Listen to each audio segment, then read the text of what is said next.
Okay,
good evening. Hope you guys are staying safe and doing well. Alright, so we're starting the second portion of the course.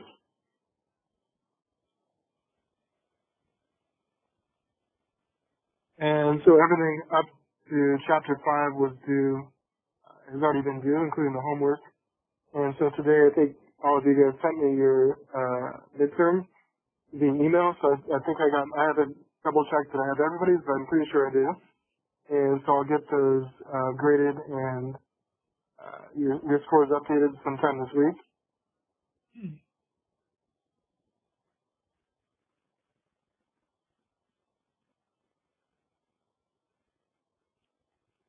Okay, it looks like there's still a few more that need to post their elasticity homework, and so just make sure you do that by the end of today so I can get those graded as well. And so just the the midterm, which was due via email, and the Eli Assisting homework, which was assigned maybe a month ago, is also due today, and that just goes right here. Okay, so everybody's good on Eli Assisting homework, as I can see a few people have not turned in yet, but that's okay. You have until the end of the day.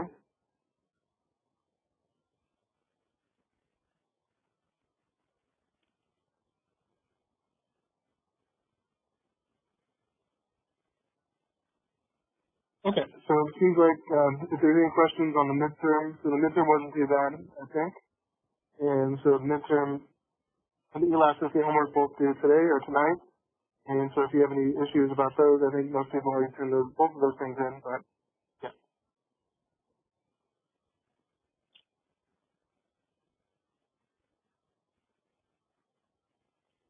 Okay, so we're going to start the second half of the course, I guess, and this is mostly about different types of firm behavior. And we'll spend a couple weeks on oligopoly next week and the next week. But today we're going to introduce or kind of revisit some different types of markets we learned about in most of your Biz 500B, but we'll expand on it and kind of go into those markets in a little more detail. And so what we're going to do today is Chapter 8, and that will cover perfect competition, monopoly, and monopolistic competition, which you might recall some of those types of markets from Biz 500B, but we'll go into those in a little more detail.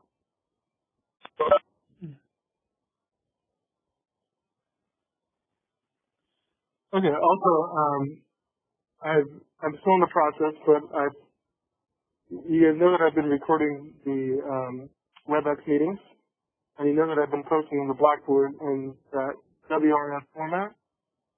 There's been some problems playing back the videos, and so what I'm in the process of doing is I figured out how to convert the files to a different format and then upload those to YouTube. And so probably by the end of the weekend, I will give you guys a link, and I'll have all of the videos, all the ones I recorded at least, up public on YouTube, and so you'll be able to watch the videos if you miss something on YouTube, and then there won't be any more issues with that weird format. Because the format is for WebEx viewer only.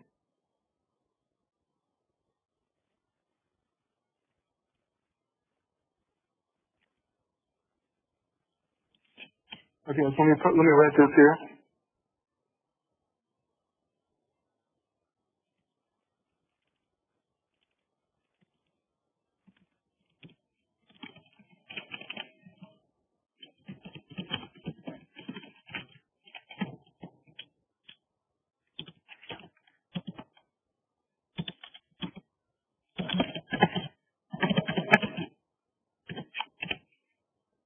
Okay, so our Biz 525 meetings will be available on YouTube by the end of the weekend, and when I get all those uploaded, I'll send you guys a link to the page.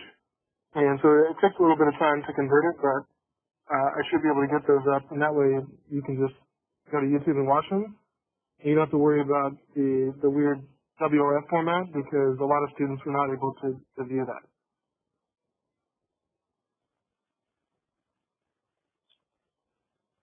All right. So anything else before we start chapter 8?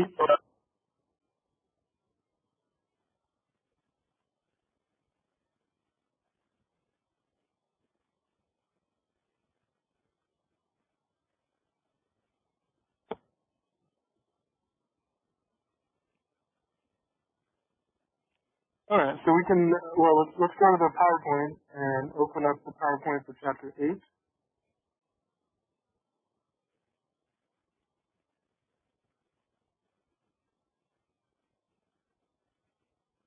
Okay. So PowerPoint and then lectures.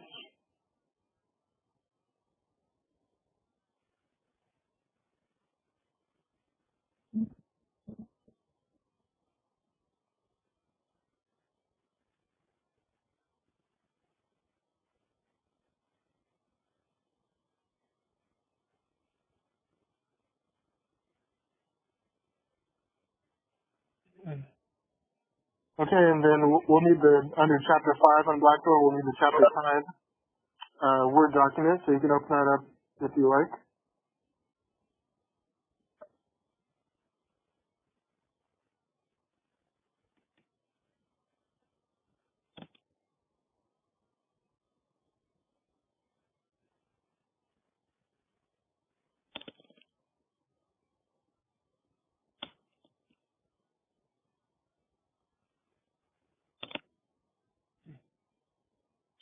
Okay.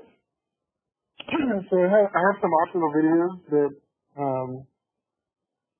oh, sorry, this is the wrong chapter.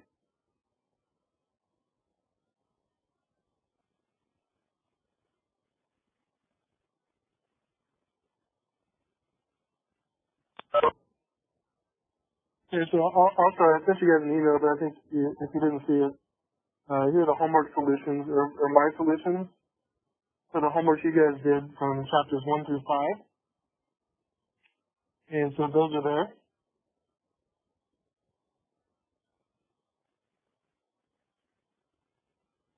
Okay, so we're doing chapter 8, so you can open up the chapter 8 Word document.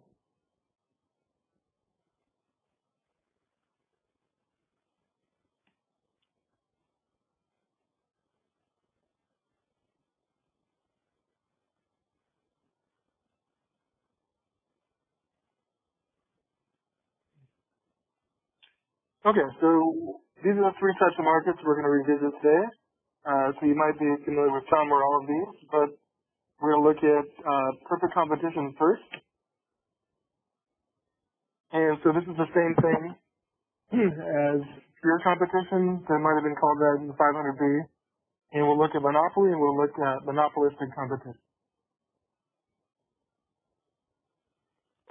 Okay, so here's a little video on each of those things if you want to look at those later. If you want to catch up on the types. Oh, anyone there? Okay. So there's 3 optional videos, 1 for each type, and we'll talk about these in chapter 8. So let's start with just the PowerPoint for chapter 8.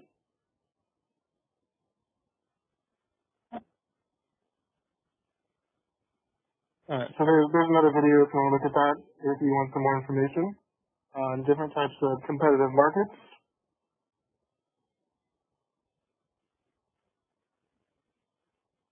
Alright, so first type of market we'll talk about is perfect competition. This is, again, the same exact thing as pure competition. I think it might have been called that in 500B, but this is a type of market where there's a bunch of firms that don't have much market power, and they are price takers, so these are the features. Right, so there's many buyers and sellers. There's no limit to who can enter or exit the market.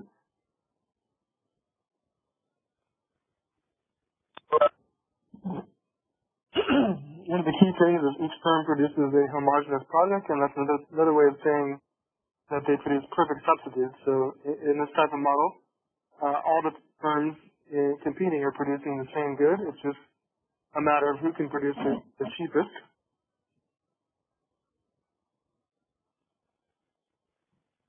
And we gotta have a term that the buyers and sellers have perfect information. If they didn't, then you couldn't have a perfect competition because there'd be gains to the firms that had more information. And the last 2 things, there's no transaction cost, so it doesn't cost the firms anything to kind of make transactions or make any agreements. So pretty much everyone has the same. The only costs that are different are the ones that are to produce the goods. And there's free entry and exit. So the main thing here is that each firm kind of has and produces a similar or homogeneous product, and that would also be perfect substitute. So point number 2 is kind of the key feature here.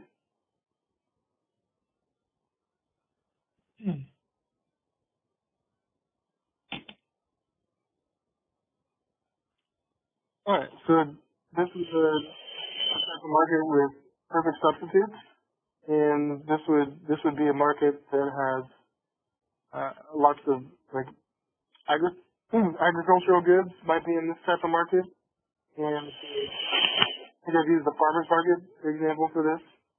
So let me post something here to the chat.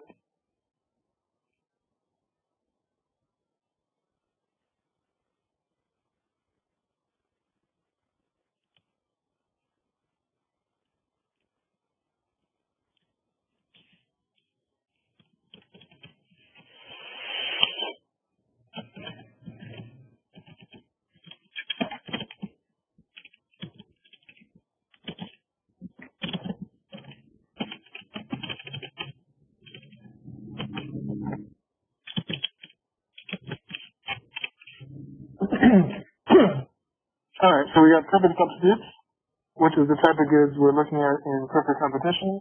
And some examples would be agricultural or farmers market produce or products.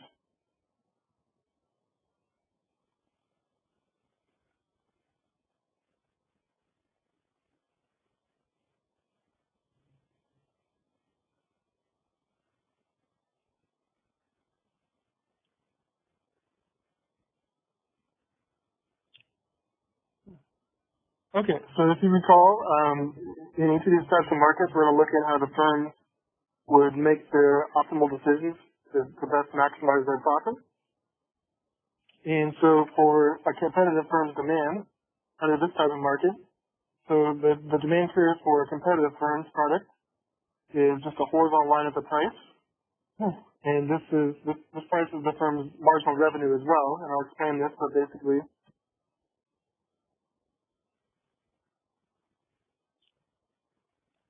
the demand curve is a horizontal line, which means it's perfectly elastic, and the demand curve equals the price, which is set in the long run by demand or consumers. And you'll see that the price also equals the marginal revenue because each additional unit provides the same revenue on the margin. So each additional unit gives the same additional revenue because the price is the same.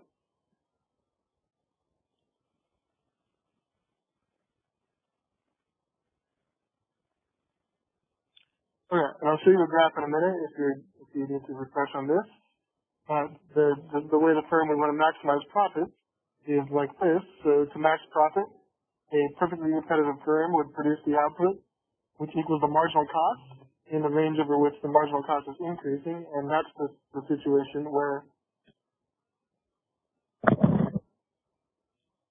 price equals marginal cost. And remember, the standard profit maximizing rule is MR equals MC. But in this case, the MR equals the price, so we can just use the price.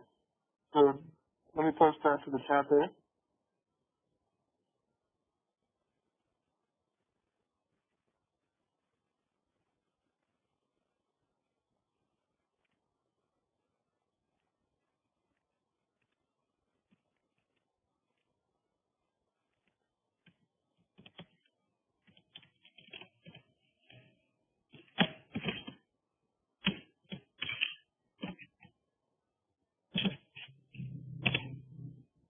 Okay, so for all the markets, the profit maximizing rule, the condition in which they want to look for to choose the best quantity is that the marginal revenue equals the marginal cost, or MR equals MC. So you might be familiar with that profit maximizing rule. But for the perfectly competitive firm, you know that the price equals the marginal revenue, and so then you can just substitute the price in for the MR, and then because of that, it's the same thing as saying the price equals the MR, because the price equals the marginal cost because you can substitute. So for the profit max rule for perfect competition can be simplified to this.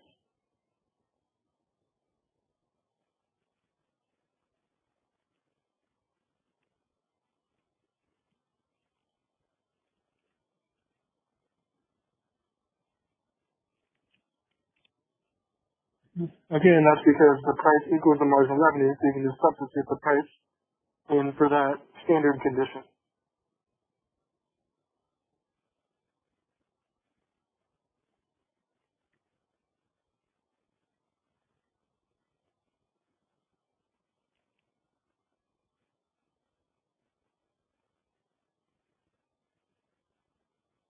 Alright, so looking at chapter 8, this is a good picture of what the demand curve for an individual firm looks like. And so the market sets the price in the long run, and so demand and supply in the long run set the price of the market demand. But for an individual firm, they have no control over price. And so see how this price is set in the market? Now each firm can either supply at that price or not supply. And so that means that that price is the demand because consumers have said they're only going to pay that price and nothing higher. Okay, and so this is the price that's set in the long run by the market demand and market supply. And firms in the short run can either supply at that price or not supply. Their only choice is how much do they produce. Okay, so the firm's output looks like that, which is just a horizontal line. So demand for an individual firm in the short run is perfectly elastic because they can't charge you a higher price because consumers won't buy it.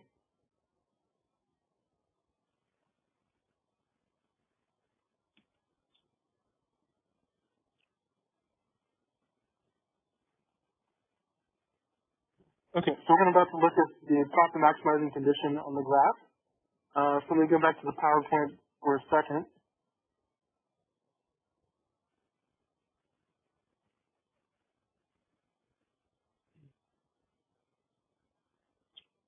Okay, so this is what the firm is looking at. So if you recall some of the cost curves you learned about in Biz 500B, and so this is the demand is at the price, which is also the marginal revenue because each additional unit sold gives the same revenue on the margin. You get more revenue, but the incremental change is the same because the price is the same. And so this is the firm's marginal cost curve, and the marginal revenue curve is equal to the price and the demand. Okay, so the condition in which satisfies the profit maximizing rule or condition is right here, where the MR equals MC, because you can kind of figure that quantities below that they can keep increasing the quantities, and there's essentially more revenue to be gained. And beyond that point, it's becoming more costly. So just when your revenue equals your cost on the margin, that's the price. That's the point when you want to choose your quantity and maximize your profit. Okay, so that's the point right there, and the Q or Q star associated with that point is right there. And so we know how to calculate a firm's revenue, which is the price times the quantity, right? The number of units sold times the price of that good. So revenue is price times quantity for a single good. So here's the price, and here's the quantity, and so therefore, like geometrically, this whole region is the revenue.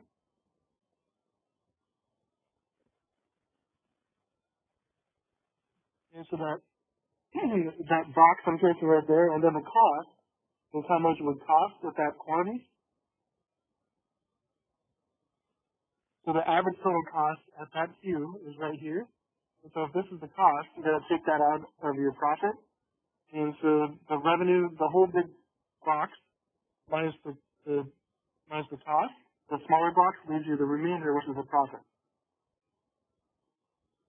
Alright, so this minus this, and what's left is your profit. So this is a graphical way of saying total revenue minus total cost.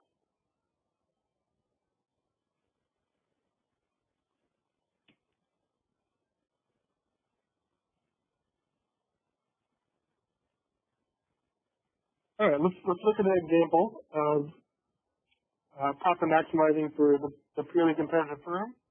So if you look at demonstration problem 8.1,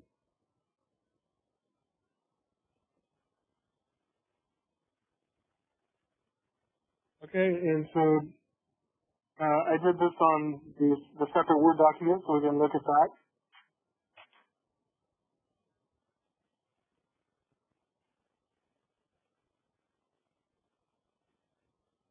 So on the Blackboard side, under Chapter 8, this is just that one, so Chapter 8 Word document.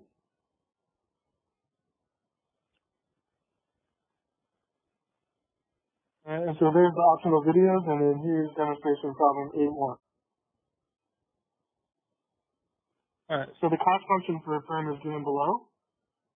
And if the firm sells output in a perfectly competitive market, which is what we're looking at right now, and other firms in the industry sell output at a price of 20, what price should the manager of this firm put on the product? So that's the first question. The second is what level of output would be produced to maximize profits, and how much profit will be earned. So we're going to determine for this perfectly competitive firm the price he or she's going to charge, the quantity he or she's going to choose, and then the associated profit or loss, I guess.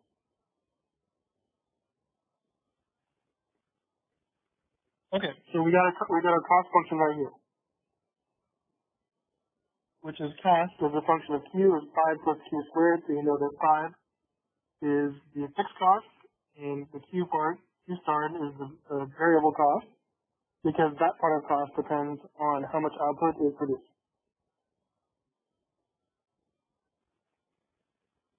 Okay, so any fixed number is a fixed cost, and anything that's dependent on Q is a variable cost, and the whole thing together is the total cost. Okay, so because you know this is a perfectly competitive firm, or in particular a price taker, if the price is set and other firms are charging 20 bucks, then we know that this firm, if it wants to participate in this market, because it has no market power, it's a price taker, is going to either have to charge that amount or not participate. So if they want to put a price, that price is just 20 bucks. So you just know that that's the price.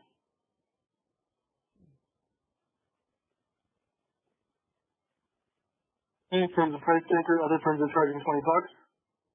This firm has to charge the 20 bucks if it wants to sell this good.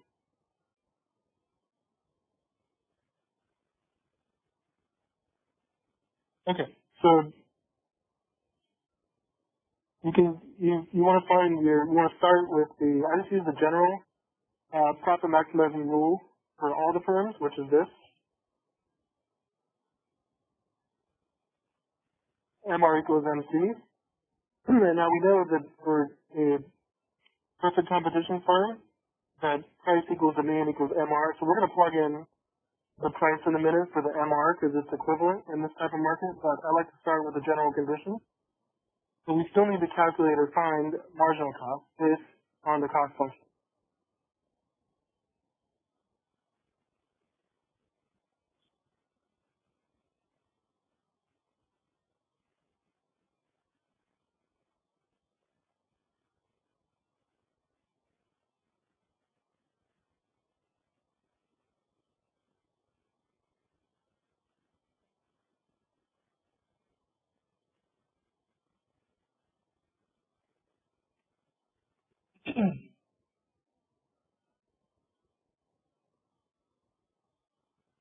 Okay, so I can't deal with those spelling error things.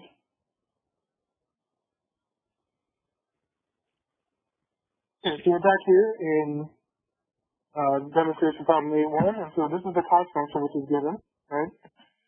5 plus Q squared, and all you have to do is calculate the marginal cost, which is this how cost changes on the margin with each additional unit produced of output. So all you have to do is differentiate the cost function with respect to quantity. So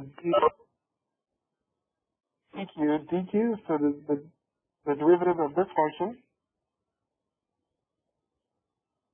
with respect to Q is your marginal cost, because that's how cost changes on the margin with each additional unit of output produced.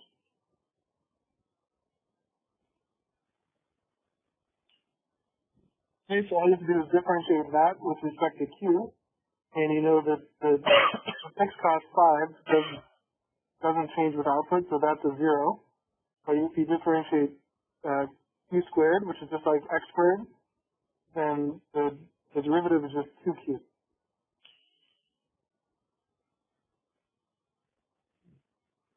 Okay, so based on that cost function, all you have to do is take a simple derivative of that. The marginal cost is 2q.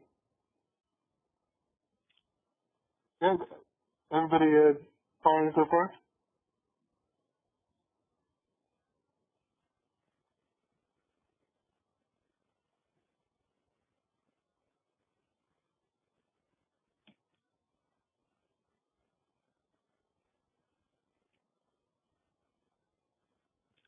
Okay, so basically, when you're going to have to find marginal revenue and marginal cost a bunch of times, and all you have to do is differentiate the revenue function or the cost function with respect to output, and that gives you the marginal cost, because that's how it changes on the margin. Okay, so let's start with our profit maximizing rule, where MR equals MC, right?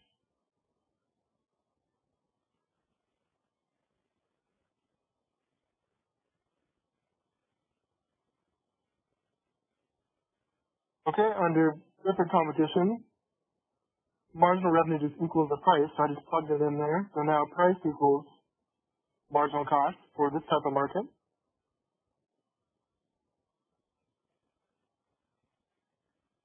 Okay, so now let's just plug in the price of 20 and plug in the marginal cost of 2Q. So 20 equals 2Q.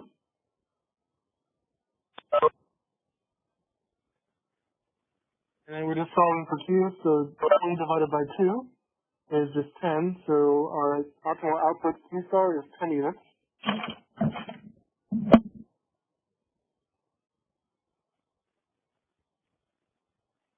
Okay, and then you want to calculate profit, which is the total revenue minus total cost.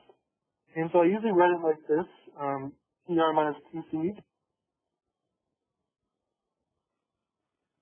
And so they're kind of interchangeable, that when you see this cost function CC,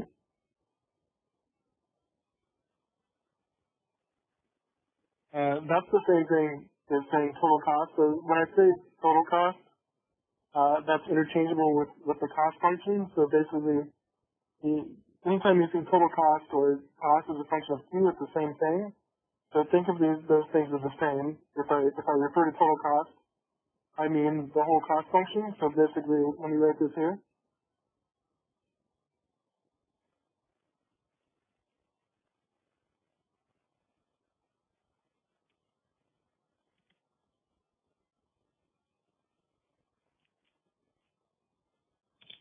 Okay, so total cost is equivalent to cost as a function of Q, and so it's often written in textbooks with T as a function of Q. I'm used to writing TM as TC just to determine my profit.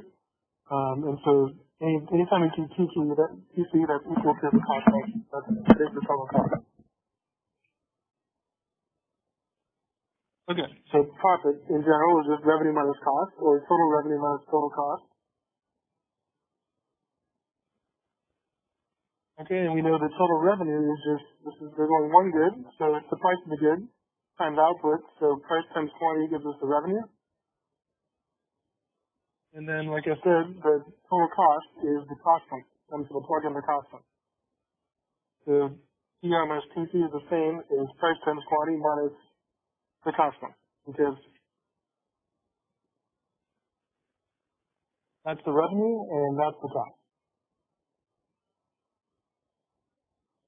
Okay, let's plug in our optimal price of 20, our optimal quantity of 10, and then subtract the cost function that's given, 5 plus Q squared.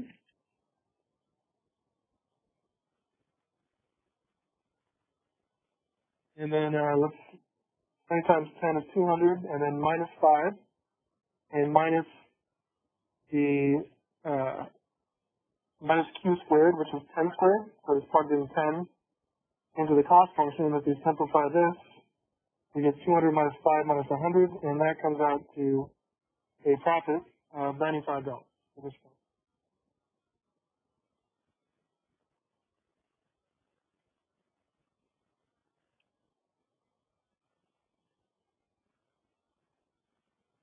Alright, so I think we did something similar to this in Viz 500B. We did not work with derivatives in the others in 500B. And so the only thing different here so far is that you have to calculate marginal cost. It's not given. But other than that, I think you guys have done stuff like this before. But any questions on this whole problem here?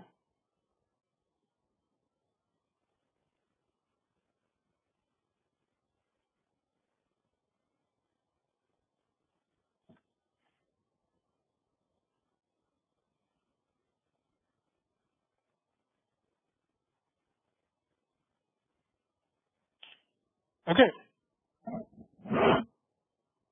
Let's move on to the next slide, I think.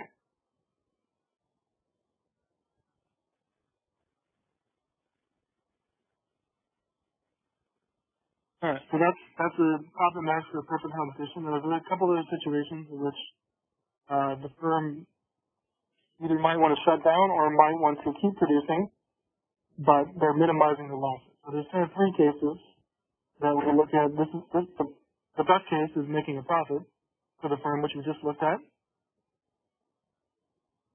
Okay, but there's some other short-run decisions, and you got to compare what the market price of the good is to the firm's basically average variable cost, because that's the point at which they either break even or start losing money, so that's a big condition.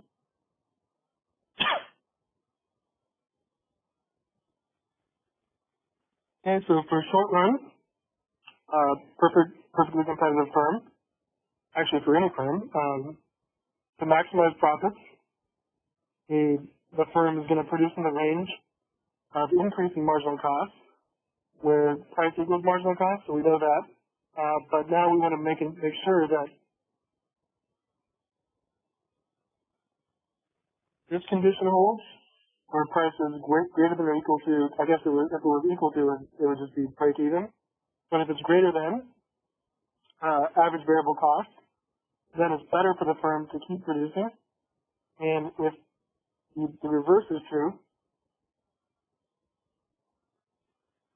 price is less than average variable cost, that means that even producing any more is worse than shutting down.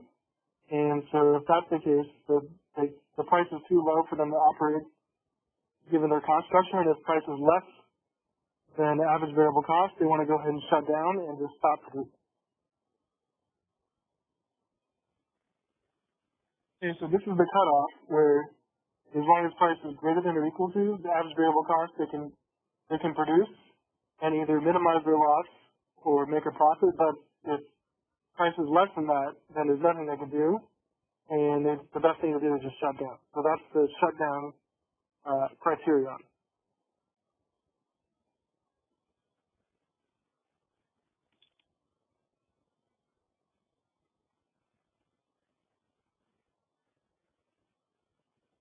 Okay, so if you look, I can't show you. It doesn't have it in this graph, but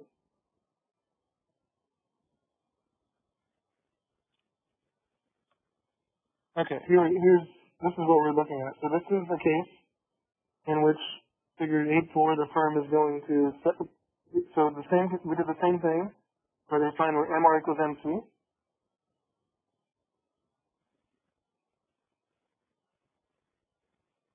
Okay, and they chose the right output. But then when you calculate your profit, in this case it's this area minus this area, which is actually a loss. But because price is higher than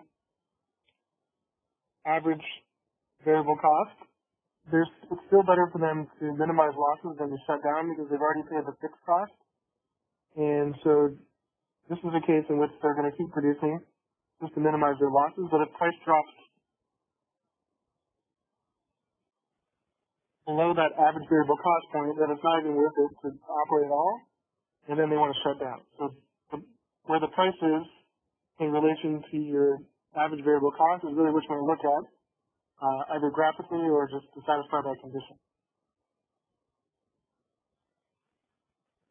All right, let's look at an example of this when we compare the price versus the average variable cost, because it depends where the firm is operating. All right, so it's basically the price compared to the average variable cost at that optimal choice.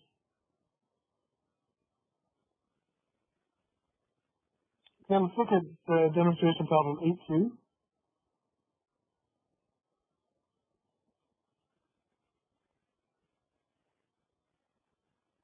Alright, oh yeah, here's a nice example of all the cases are shown nicely right here in this chapter. So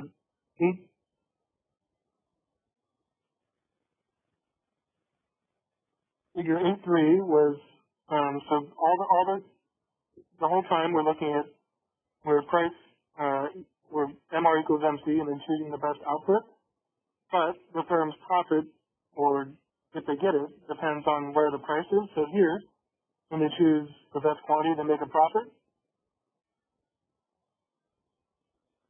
Okay, based on where the price is in relation to their cost structure.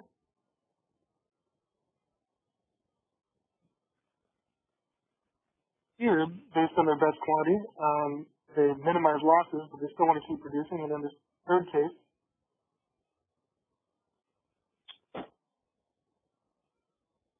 the shutdown case, so see where the price is, and see how that falls below their average variable cost. And in any calculation, they're going to lose money by producing more.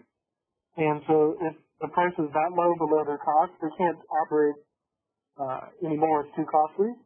And so if this is the case, they just want to shut down, because if they shut down, they just lose the fixed cost.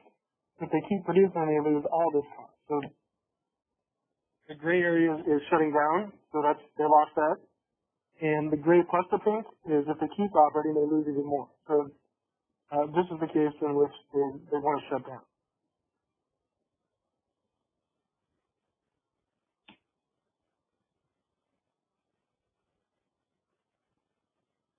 All right, so demonstration problem 8.2 will give us a nice example here of this, looking at this condition.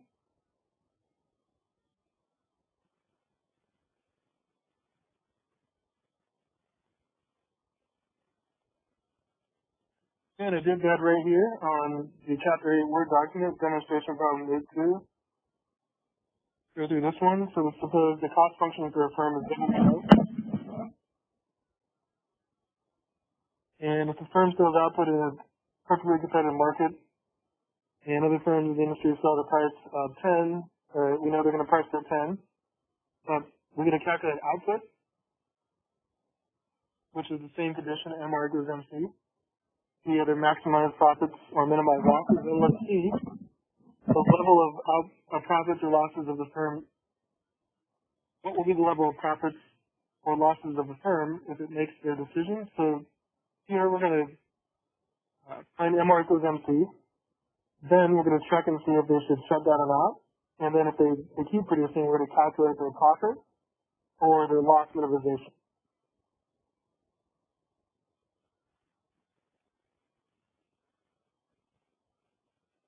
Okay, and here's the cost structure, which you can see is a little bit higher than before.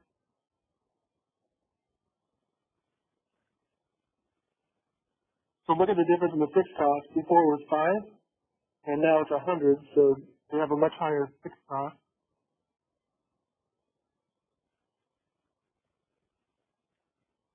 Okay, so for this one, the price was set at 10, so they're going to charge $10.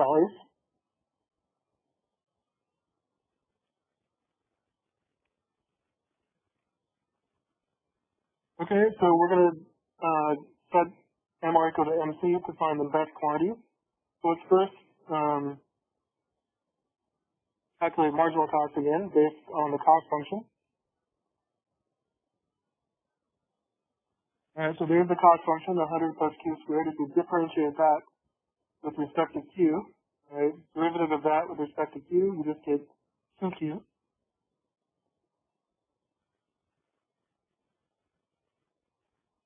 Alright, so the marginal cost is the same as we had before. The fixed cost is a little bit different. But here, we're going to check to see if the price is bigger than, equal to, or less than the average variable cost, because that determines if you want to shut down or not. So here's the condition we're looking for. at the optimal price, is average variable cost at that quantity bigger than or equal to average variable cost? If it is, we should go ahead and keep producing. But first we have to calculate average variable cost.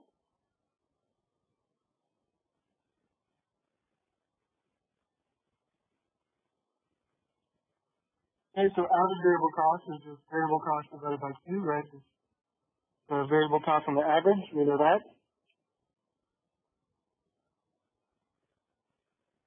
Okay, our variable cost is just the part that's attached to Q. So if you look at the cost function, that's the fixed cost, and that's the variable cost. So the variable cost is Q squared. Okay, so therefore the variable cost Q squared divided by Q.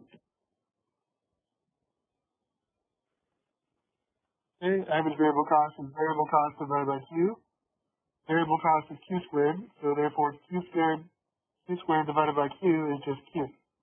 So the average variable cost for this firm is just Q.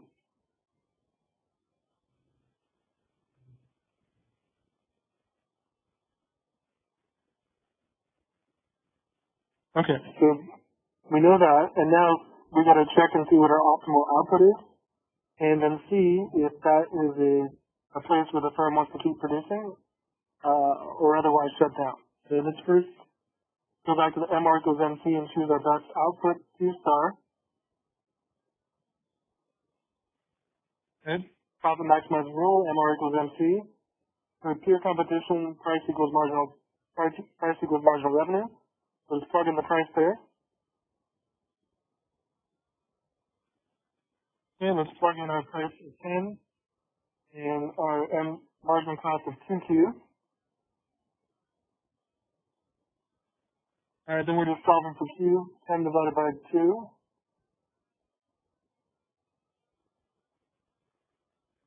And that gives us our best option is producing 5 units.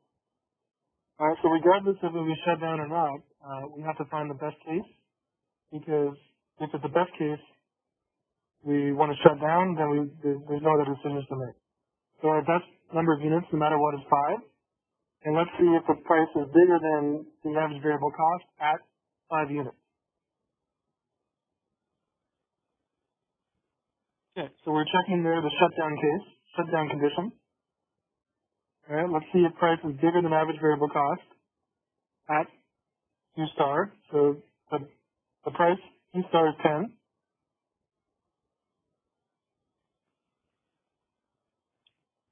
Average variable cost is Q, and at Q star, it's just 5. So we've plugged in the Q star at 5 to the average variable cost function. So ABC is Q, and our best Q is 5. So you can see that this condition holds. The price is bigger, and is bigger than 5. So the condition of the price being bigger than average variable cost holds.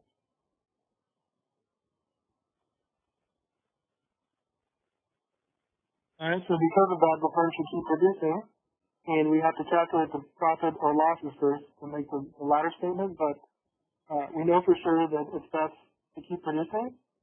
And now let's see what their profit or loss minimization is. Alright, so even if profit it turns out negative, you want to do the same thing where it's PR minus TC, revenue minus cost. And total revenue is price times quantity, and total cost is the cost function. Okay, plug in our P star of 10, our Q star of 5, and then it's minus the cost function that was given of 100 plus Q squared. And now we're just plugging in the rest. So 10 times 5 is 50, minus 100, and then minus 5 squared. And so this simplifies to 50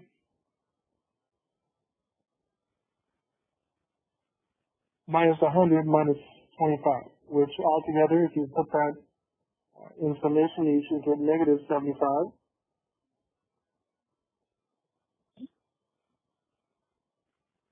Okay, and so this should be obvious that, well, obvious, but we've kind of come full circle where you see that the firm found that the price is bigger than the average variable cost at the optimal output, right? So this condition holds.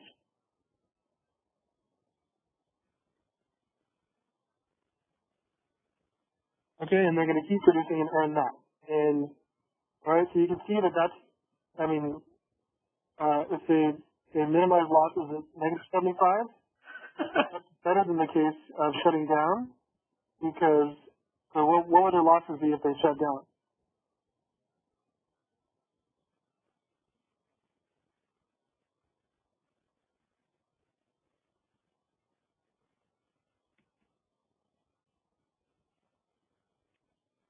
All right, so if they shut down,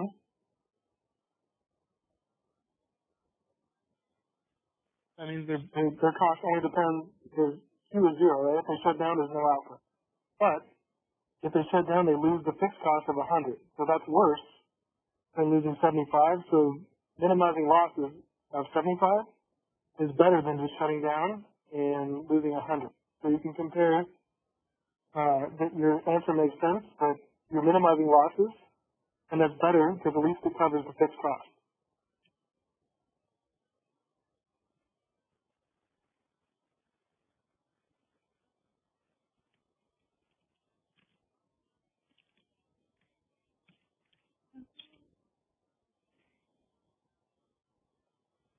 Okay, so losing 75 is better than losing 100. That makes total sense. So they're going to keep producing.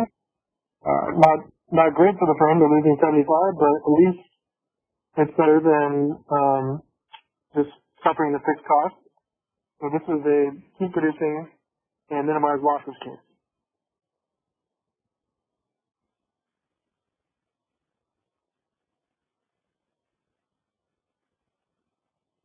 Okay, so questions on this one. Here we added the condition in which you had to check for this.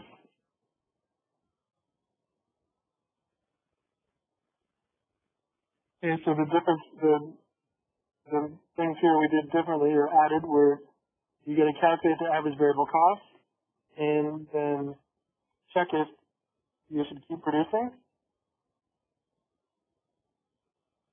and then calculate your profits or losses and make sure that's better than shutting down. So it is.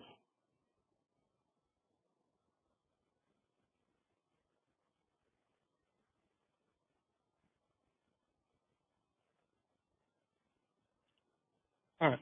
So any questions on this one with the additional steps here?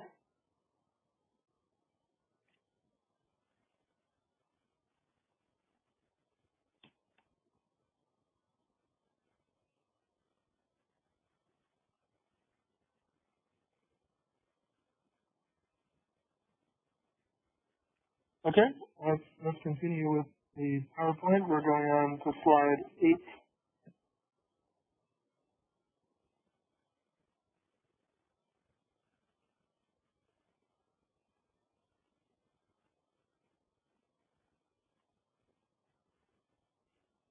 Okay, so let's just mention the firm's supply curve in both the short run and the long run. So the firm's short run supply curve for a perfectly competitive firm is just the marginal cost curve above the minimum point on the average variable cost curve, and so this should make total sense to what we just talked about.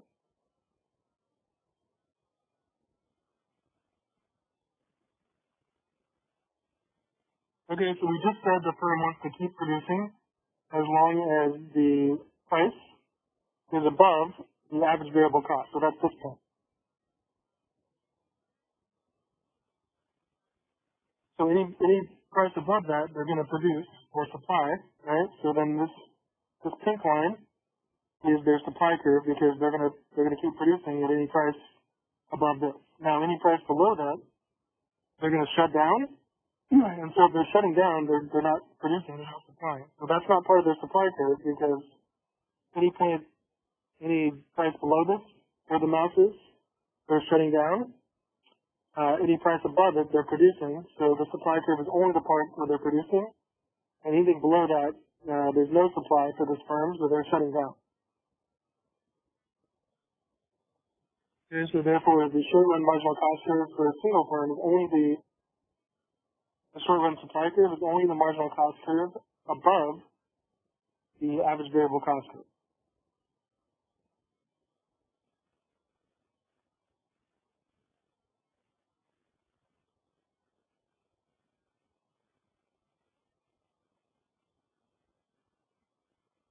Okay, then long run, let's look at that cost curve briefly. Long run, in the long run, so perfectly competitive firms produce a level of output such that price equals marginal cost or equals the minimum of average cost. And so basically in the long run, none of these firms make a profit, they just break even in the long run. So it kind of looks like this.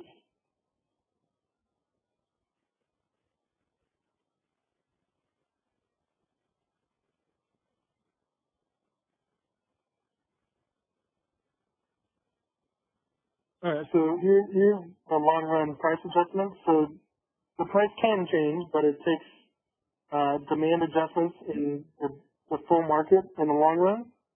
Okay, so if what's going on here? So here's our market demand curve and our supply curve, right? And so more supply would push the price down if more firms enter to try to get some of those profits. And then if it's a bad market, if firms are losing money, then some firms will exit, and that'll push the price up because they're not able to make a profit. So there's these long run adjustments which would affect the price in the long run. But in the short run, the firm has no market power and has to either supply or not supply at that price.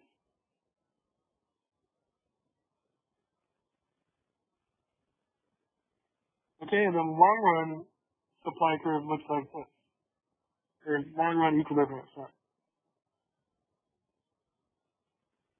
So this is the price kind of gravitates to the minimum of the average cost function, which means that in the long run, in theory, all firms that stay in this market, they just break even. And so you can make profits in the short run, or you can take losses. So firms can make, if it's a booming market, they can make profits in the short run.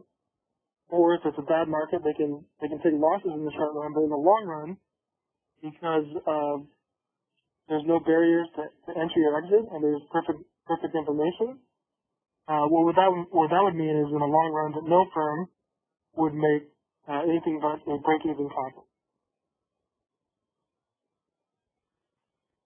Okay, so in the other markets, the firms can make a profit in the long run, but in this one, this model kind of assumes that you only make profits or losses in the short run models.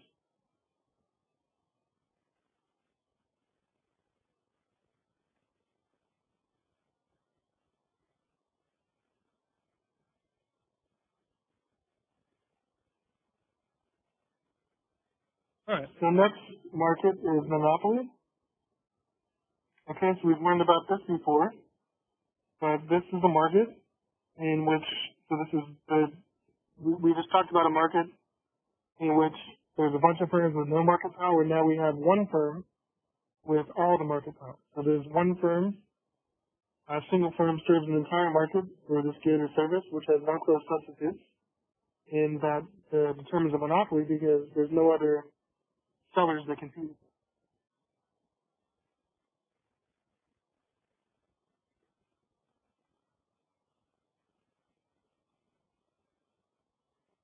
Okay, we know that a lot of familiar monopolies structures or firms are the utility types. So some examples of monopolies that we might recall from BIS 500B or any of the utilities or like public utility companies.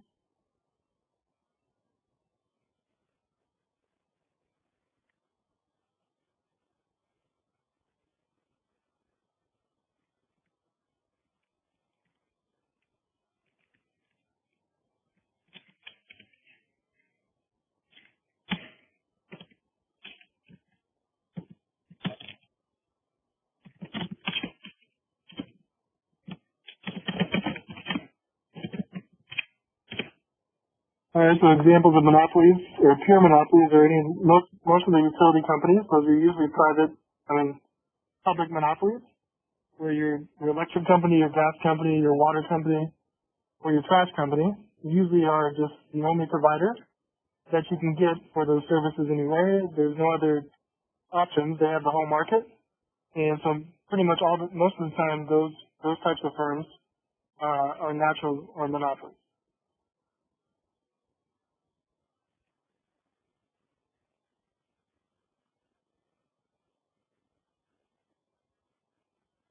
All right. So we know our profit maximizing rule. We're going to keep with that for this type of market. All right, so you want to choose output or Q star, which MR equals MC. That's the best that any firm can do. So that's our profit maximizing rule that we're going to stick with for monopoly conditions.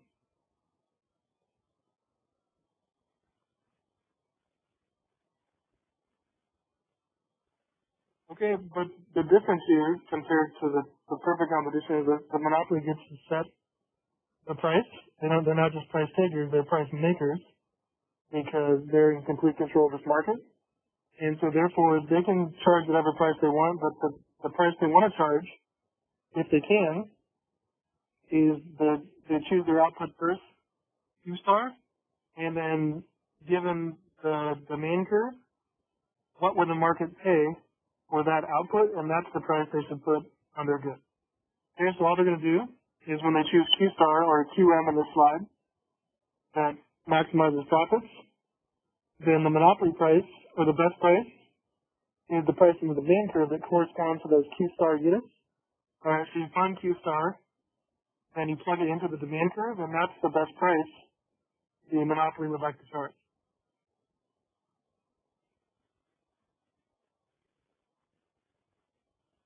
All right, so we have a few demonstration problems. Let me see if I can find a graph for monopoly because the demand curve is downward sloping here. It's not just a straight line.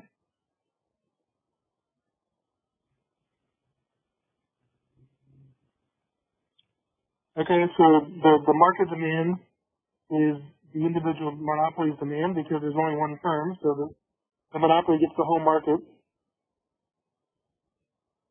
And we have a downward sloping demand curve because there's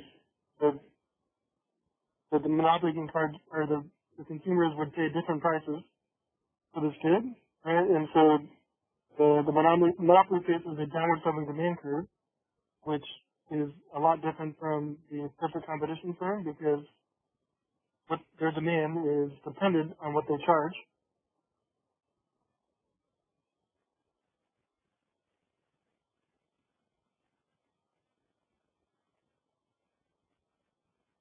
Okay, and you can see that total revenue is not the same at each additional quantity because your price changes, right? And so marginal revenue is going to be below the demand curve, and it's not going to be constant at the price because the price is not constant. So therefore, what you get in revenue on the margin changes from point to point. So with the downward sloping demand curve, your MR curve is going to be downward sloping as well, and it's going to have to be below the demand curve, kind of like this. Okay, so you can see that the revenue of a monopoly is not constant. Right? So each additional unit produced, the revenue changes on the margin. So here it's positive, but the slope is getting flatter. The revenue is decreasing, and then at some point here,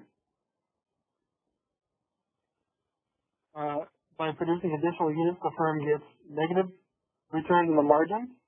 So producing more than here, and each additional unit is going to give them negative revenue, or not negative, but they're going to lose revenue.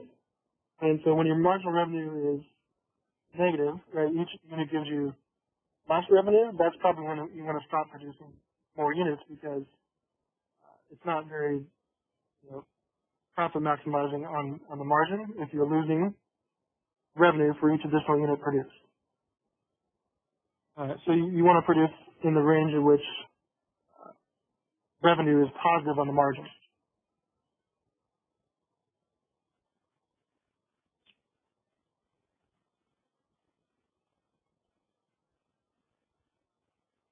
All right, so let's, we have a couple practice problems for Monopoly. We have demonstration problem 8.4 and 8.5, so let's do those.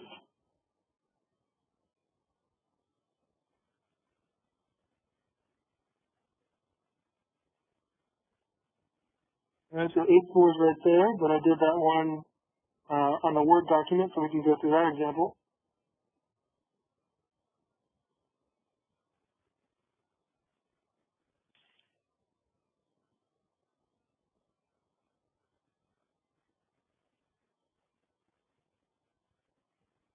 I just summarized that this is from the perfect competition, but this is a summary of what you to check for. So to maximize show-run profits, a perfectly competitive firm should produce in the range of which increasing marginal costs are equal to, where in the range of increasing marginal costs where price equals marginal cost, assuming that price is bigger than average variable cost. If it's less than, they want to shut down. So this just summarizes what we did in demonstration problem 8.2.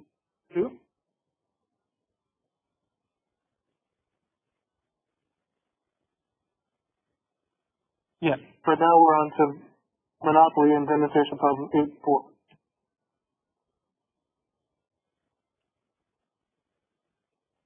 Alright, so let's suppose the inverse demand function for a monopolist product is given below, and what is the maximum price per unit a monopolist could charge to be able to sell 3 units, and then what is the marginal revenue when Q equals 3.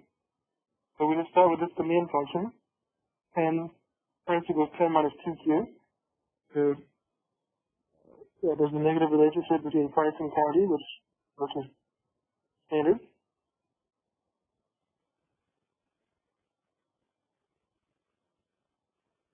Okay, so the first question is, what's the maximum price per unit a monopolist can charge if you want to sell 3 units? Alright, so if you want to sell 3 units, then the best price they can do is just put those 3 units into the demand curve. So here's the demand curve, 10 minus 2Q. Alright, and what would the market pay for 3 units? Just plug in Q3 and see. 10 minus 2 times 3, which comes out to 10 minus 6.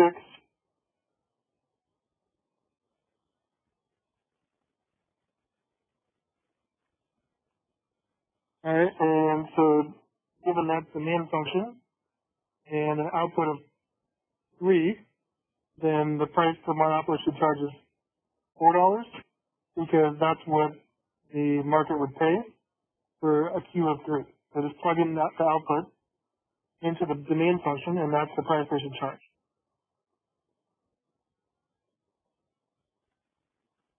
Okay, second question was, what is marginal revenue when Q is 3? Alright, so first we got to calculate total revenue. Okay, so we know total revenue is just price times quantity. But we need a function because we want to get marginal revenue. We can't, we don't want to just do 3 times 4 because that's not going to give us the marginal revenue. So another way of writing total revenue is like this.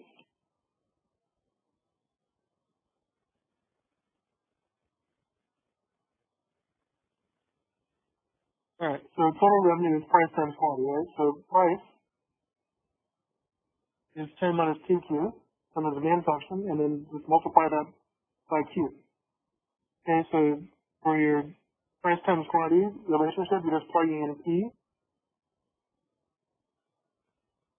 equals 10 minus 2Q.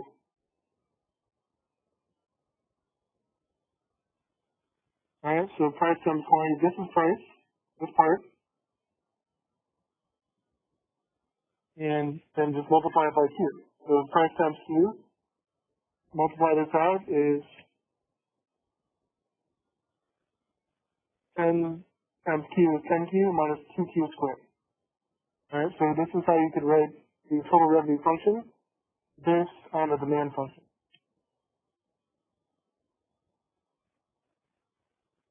Alright, so we see how we get the revenue function from the demand function.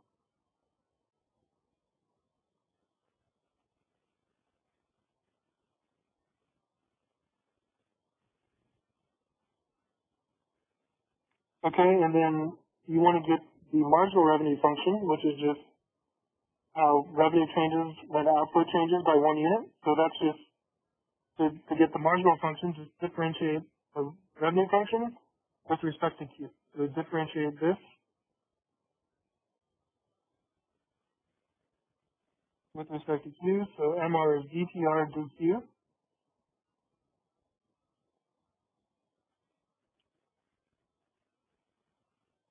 And so that part, the derivative of 10Q is just 10, right? And the derivative of this part, 2 times 2 is 4, and then 2 minus 1 is 1, so it's just 4Q. So for the whole thing, it's 10 minus 4Q.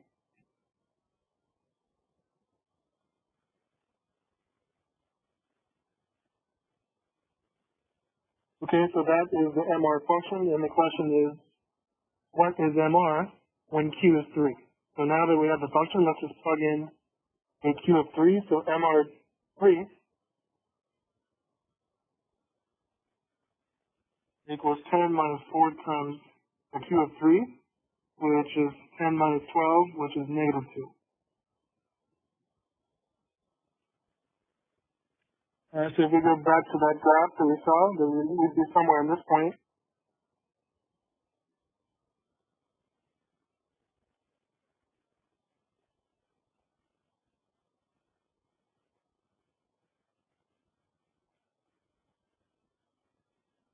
Okay, so if MR is minus, that means we're somewhere right here. So we've gone beyond the positive revenue portion.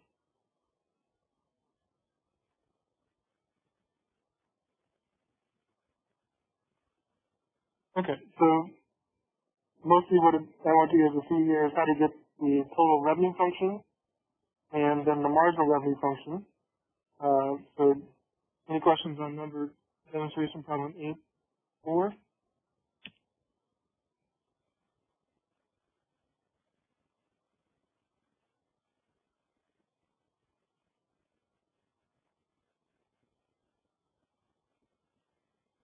Okay.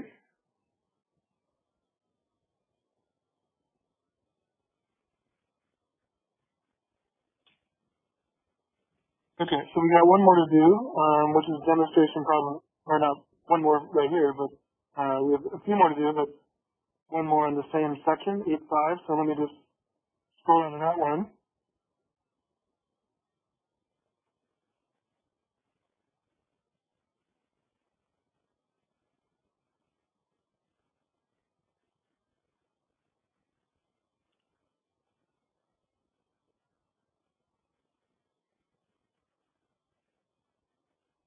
Okay, so before we do demonstration problem 8-5, you can see here, this is the difference between the perfect competition and this one, where we have the marginal cost and average total cost functions look similar, but the difference is the demand curve is downward sloping, not a horizontal line,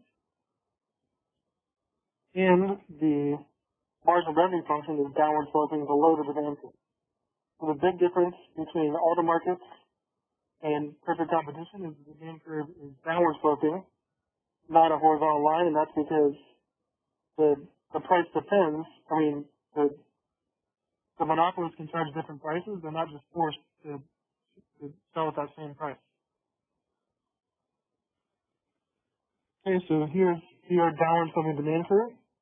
Our profit maximizing condition for all firms is find MR equals MC. Alright, there's that point, and then choose that Q, which is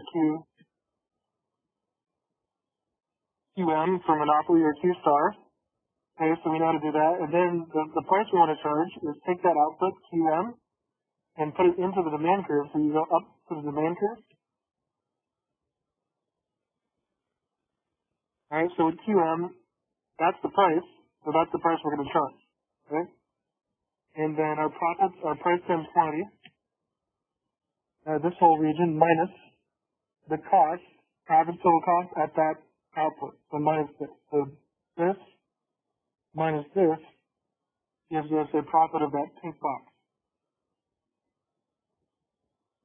Okay, so it's nice to see it on the kind of geometrically or on the graph because you can visualize how the firm is calculating the revenue and then calculating the cost, and then the difference, if there is a profit, is what's left.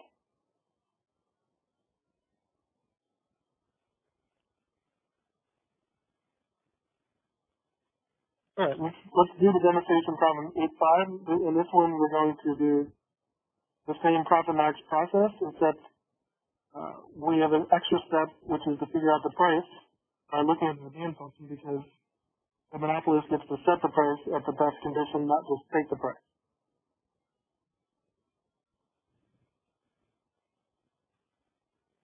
All right, so let's look at demonstration problem 8.5 on a Word document.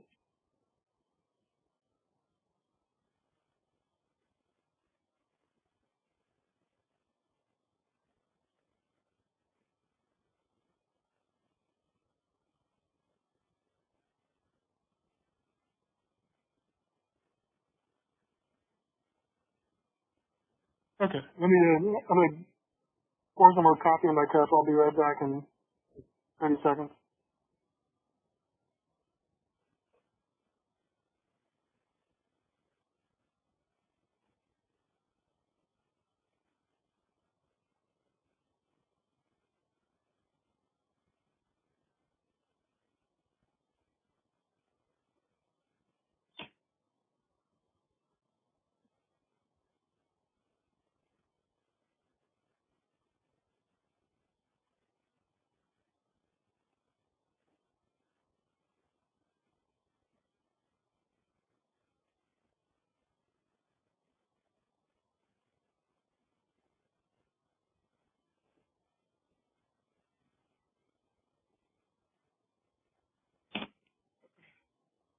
Okay,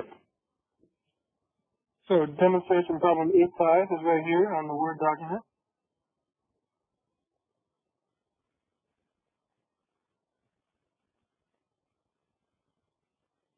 Okay, so let's suppose the inverse demand function for a monopolist product and the cost function are given here.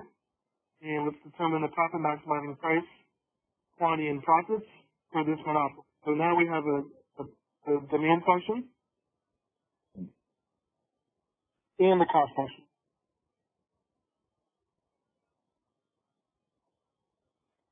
All right, so with these, starting with these two things, we should be able to figure out output, Q star, and then price, P star, and then profit. All right, so that's all you need is the demand curve and the cost function to figure out all these key things.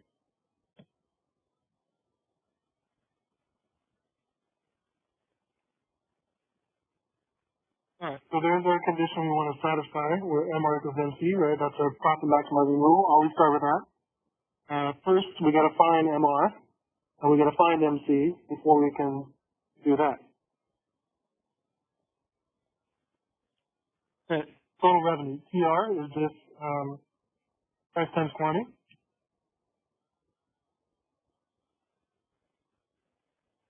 Okay, that's price, right? 100 minus 2Q, so let's plug that in to P. So we get the total revenue equals 100 minus 2Q times Q. And now let's just multiply through Q. We get 100Q minus 2Q squared. And then if you differentiate that with respect to Q, you get 100Q minus 4Q.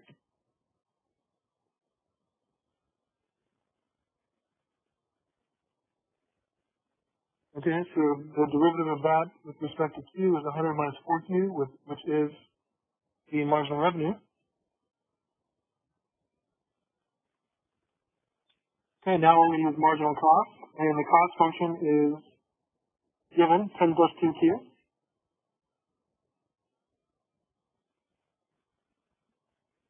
And if you differentiate that with respect to Q, it's just 2, right? So the 10 is gone, and if you differentiate 2Q with respect to Q, then the difference, or the derivative is just 2. So dTQ, dQ is just 2, and so the marginal cost is 2.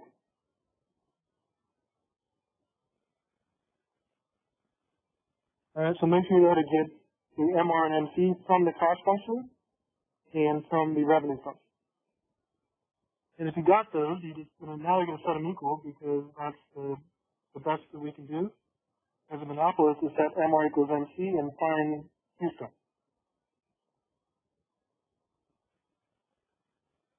Alright, so MR is 100 minus 4Q, that's equal to MC, which is 2.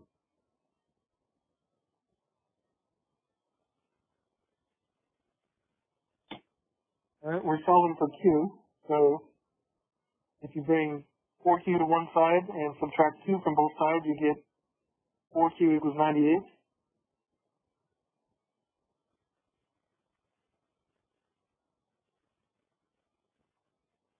Alright, solve for Q, so 98 divided by 4, and then Q star equals 28.5 units.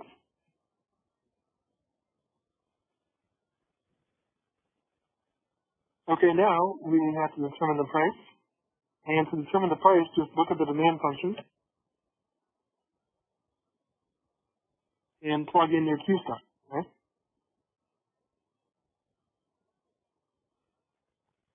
So there's demand. We have Q, let's plug in Q to get the price we should charge. Then we get 100 minus 2 times Q is 24.5, and that simplifies to 100 minus 49, which comes out to charging a price, Q star, $51.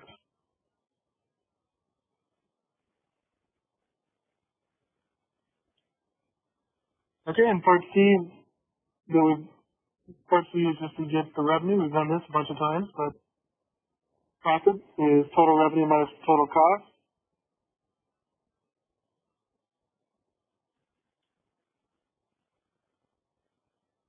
Alright, total revenue is price times quantity, and then we have the cost function. You could also, your total revenue function is right here.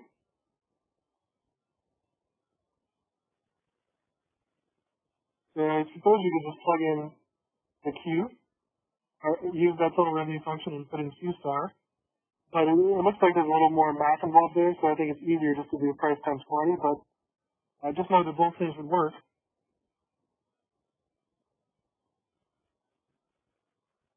But I'll stick with P times Q minus the cost function.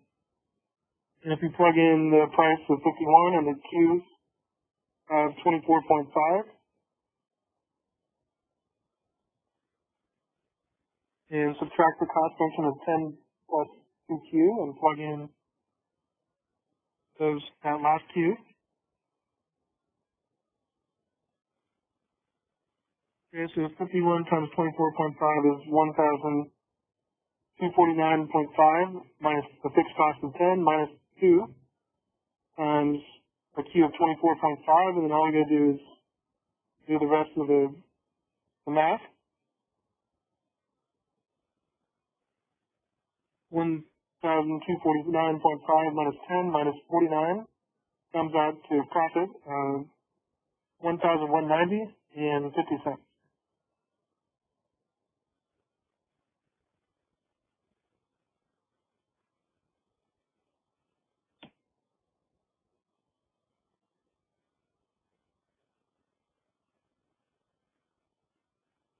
Alright, so questions on this one where you just start with the demand function and the cost function, but you got to get Q star and T star and profit based on that.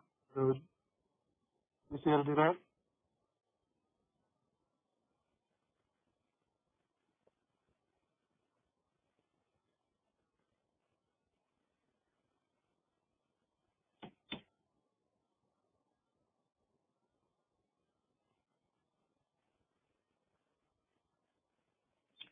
Alright, let's continue with the lecture.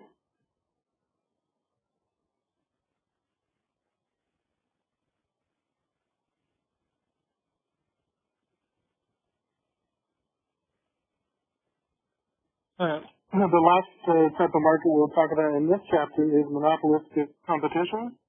And so you know this is kind of in between the two, where there's some elements of monopoly, but there's a whole bunch of competitors, so there's many buyers and sellers.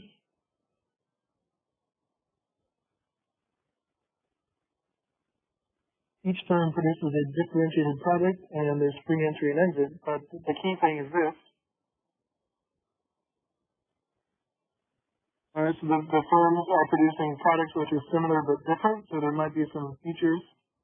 But a lot of firms operate in this type of market where you're selling something with a competitor, but you have something like a different brand or a feature or something that separates you slightly from your competitor. And so some examples of this are a lot of things, like I'll write some examples here.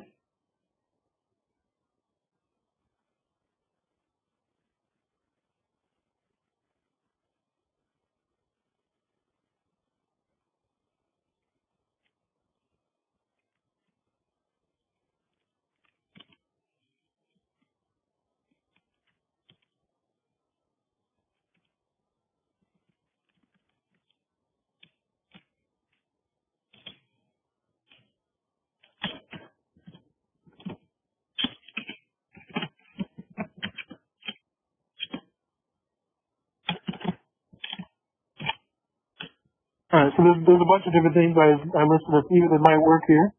Where there's a whole bunch of, you can buy cereal, but there's all different types of brands and kinds. There's a whole bunch of, you have the car market. There's many different cars competing for the same similar markets, but there's slightly different models with different features and so on. And soda, you can have Coke, Pepsi, Sprite, Dr. Pepper. Right? They're all sodas, but they're slightly different, and they have different brands and slightly different ingredients. So anything kind of like that would go into this market where you have similar products but slightly different and different branding examples.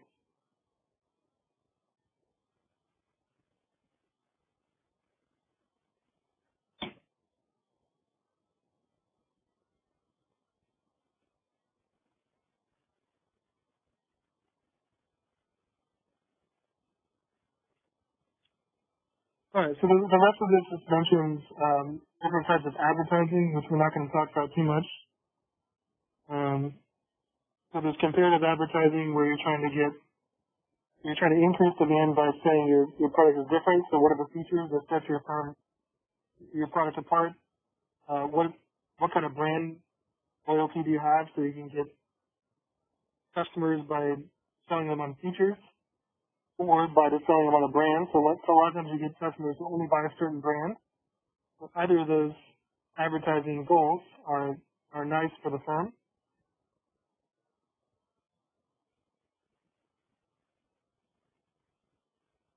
Okay, you can advertise for certain types of markets, like if you're I don't know, whatever market, if you're advertising for a certain type of market, like, I don't know, maybe it's like baby products. So if you're advertising to just the market for baby products, then you're only going for those customers because if you're not shopping for a baby or that type of market, then you're not going to be for that advertising. So you can you can narrow down your advertising to those customers who might be want to participate in your market. You can do like environmental or green market features, which might get you the environmentally based or pro-environment customers. And then there's in this type of market, you can look at many different models of advertising. And we looked at some when we looked at the advertising elasticity, right? You're interested as a firm if spending additional money on advertising would be good, or is it worth it? And so that's a key thing. If firms want to advertise, they want to know if it's worth their investment.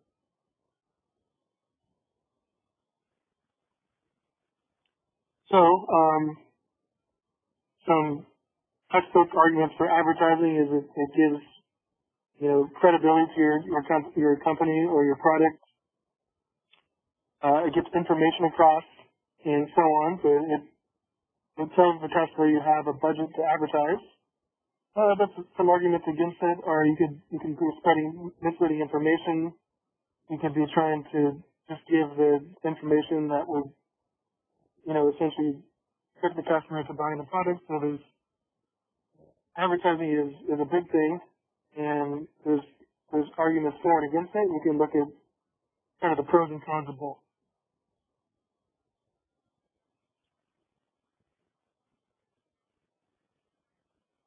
All right, so we have another example to do for the monopolistic competition, but this chapter looks at I guess these three types of markets: perfect competition, monopoly, and the monopolistic competition. We have another type of market we're going to talk about for the next two chapters because there's a lot of interesting things we can do, such as game theory and looking at different types of oligopoly examples.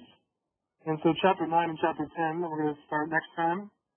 We'll both look at, we'll dive deeper into oligopoly. But let's do one more demonstration problem for monopolistic competition, which I think is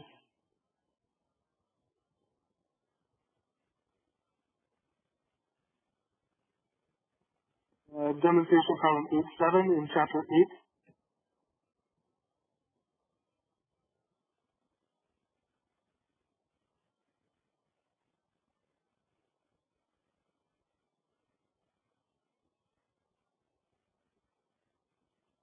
Alright, so you can notice here that the demand, MR, MC, and average total cost structure are very similar to that of the monopoly. The main difference is that the product or the market demand is more elastic, so there's more substitutes. So the major difference is the demand curve is downward sloping, but it's much more elastic than the monopoly. So let me write that here so you can see the difference.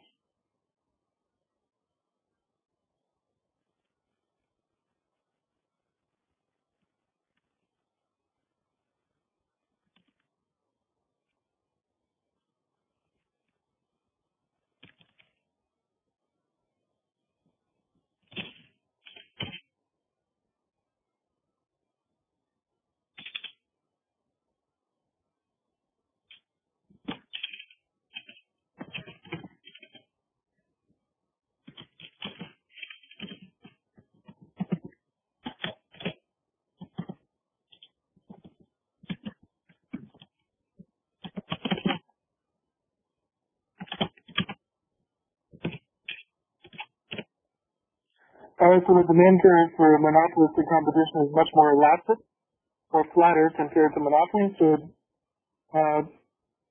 perfect competition, we had just a perfectly elastic. Here, we have a demand curve which is downward sloping and probably fairly elastic. And the monopolist demand curve was steeper or more inelastic because there's less, or there's no substitutes for that. So here, the price determines or affects demand, but the demand curve is still pretty much fairly elastic because the firm has lots of choices, right? If they don't want to buy some kind of car, they can buy another type of cereal or another type of soda. Okay, so notice how the demand curve is flatter, less steep compared to the monopoly demand curve.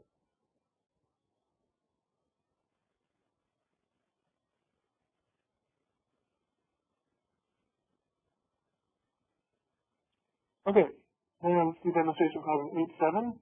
We'll do the profit max situation for the monopolistic competition firm.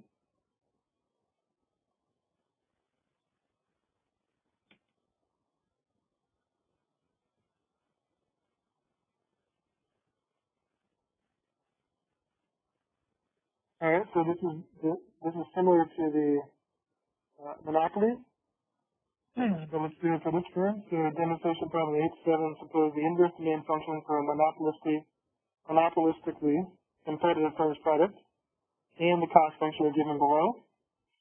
Determine the profit maximizing price and quantity at the maximum profit. So again, we're going to start with the demand curve and cost function and find the output, the price, and the associated profit for this firm.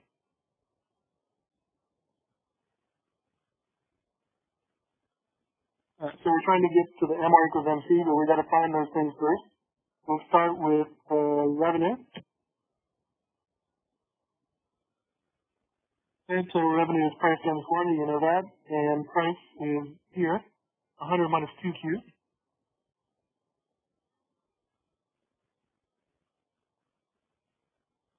So plug that in right there for P, where total revenue is 100 minus 2Q times Q. Multiply the Q through, you get 100Q minus 2Q squared.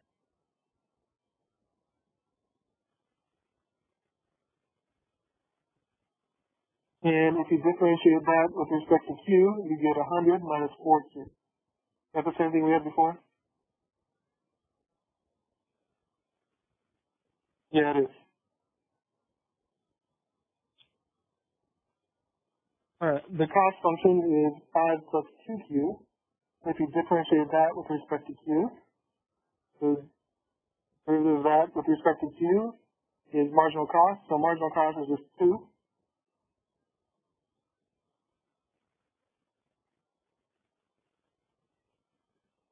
Okay, so now we got MR, we got MC, let's set those equal and find Q star. And we get 100 minus 4Q equals 2. Okay, we're solving for Q, so put Q on one side, we get 4Q equals 98.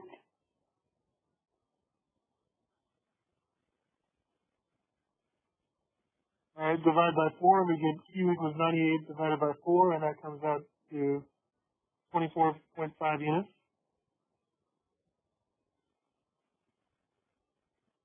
For Q star.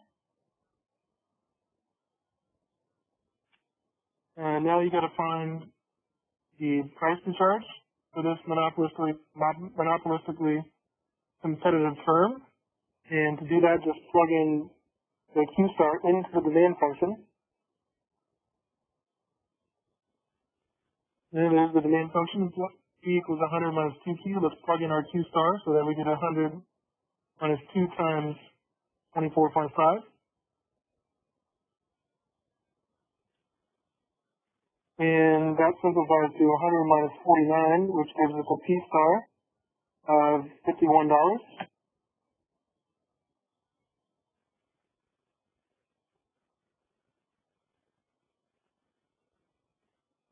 Alright, and then all you gotta do is calculate the profit, which is total revenue minus total cost. So price times quantity minus the cost function.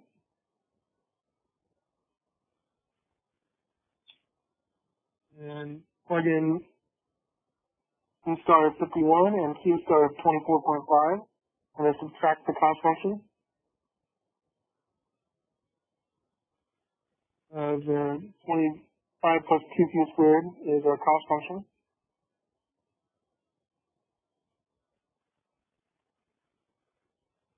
Alright, and then 51 times 24.5 is 1,249.5, and then minus the fixed cost of 5, minus 2 times 24.5, and that simplifies to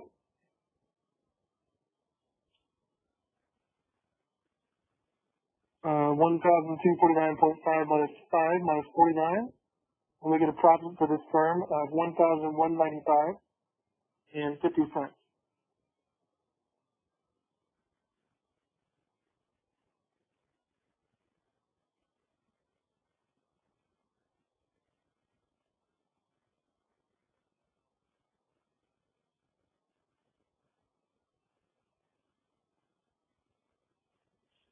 Alright, so the process is identical to when you're solving for Q star and P star in profit for a monopolist in competition. You do the same thing as a monopolist, but normally the demand curve is going to be a little bit different.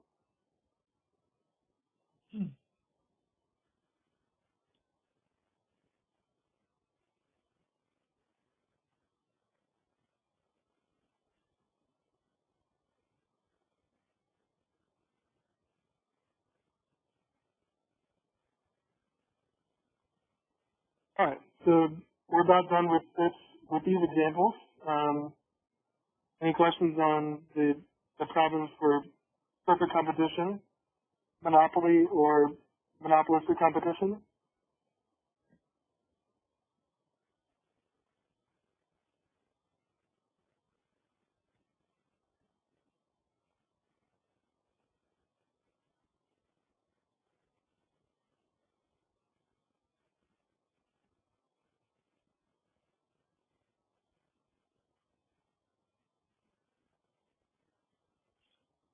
so let me just show you the homework for Chapter 8, which is due next Friday. So let's open that up.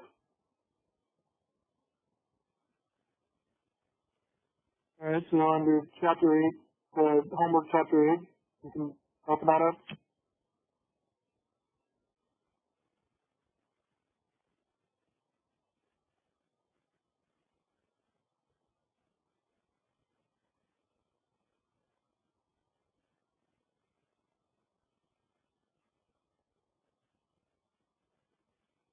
Okay, so there's 3 problems here, and there's essentially one for each type.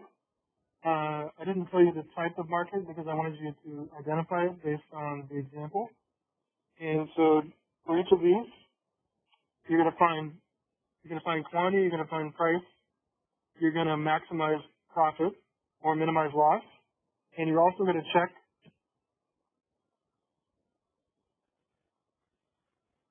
if the condition holds where price is bigger than or equal to the average variable cost to determine if the firm should keep producing. All right, so check for that. You know to do that, and then part E for all of them. It just tells you like a line of information, and then you should be able to identify the type of market of the 3. All right, there's one for each of the ones we just did. So one of these is going to be pure competition. One's going to be monopoly, and one's going to be monopolist and competition. And so just identify which is the correct one. And so you're just doing the profit max example for each. You're checking for if they should shut down or not, and then just identify the appropriate market. So one of the 3 we just learned about.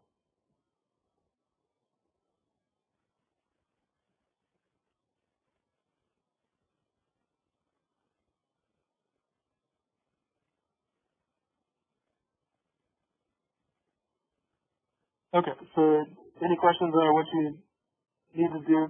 We did all this stuff in the example just now. I just kind of combined everything into one, and then you just can just figure out which type of market is each. They're not too difficult. They should be clear which one's perfect competition, which one's monopoly, and which one's the monopolist in competition. And then, yeah, you just do the whole example for that. So everybody good on what to do for this homework assignment?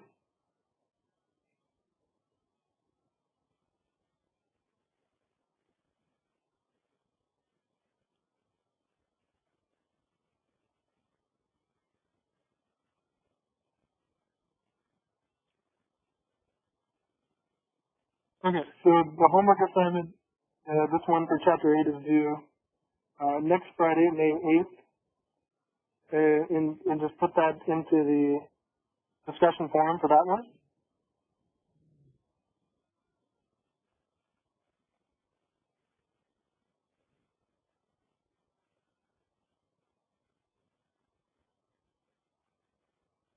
Okay, so that one goes right there. And make sure, again, there's still a few more students that still need to turn in their elasticity homework. So make sure you're one of these. If you haven't got your elasticity homework in, get that in so I can grade those. And then I will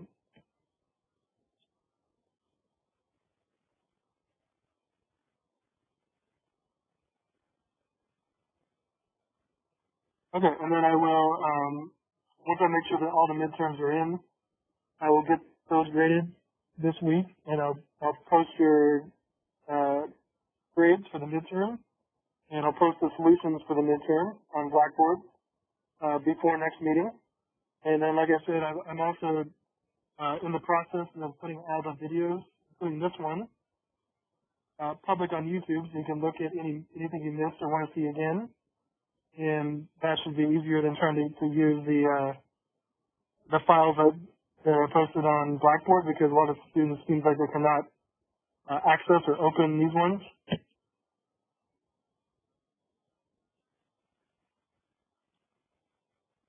Okay, so all those lectures or WebEx meetings will be posted on YouTube soon, so you'll have easier access to those.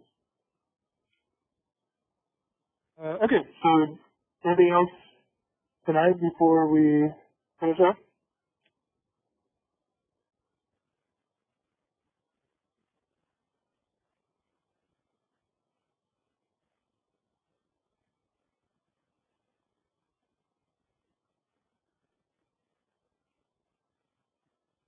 Okay, so everyone's here, or everyone was here at some point, so I don't need to take roll.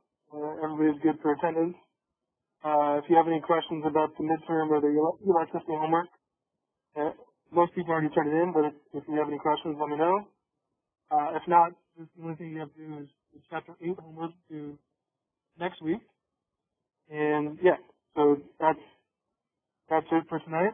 And you're welcome to log off if you're good with everything. And so everyone, thanks for joining and stay safe and have a good weekend. I'll see you guys in a week.